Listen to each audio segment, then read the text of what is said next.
Ừ. Hai ngày mấy rồi biết ngồi rồi. Dạ hả? Ngày mấy rồi? 11 tây tháng 6 rồi. Mà cánh sáu nè.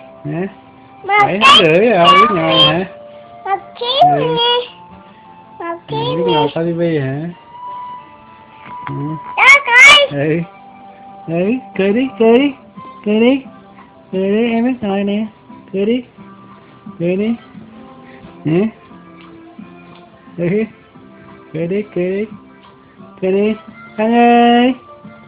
Thằng ơi. Ừ. Biết ngồi hả? Hả? Hả? Biết ngồi hả? Ừ. Hả? Ừ. Ừ, cho em coi với. Hả? Ừ. Biết ngồi hả?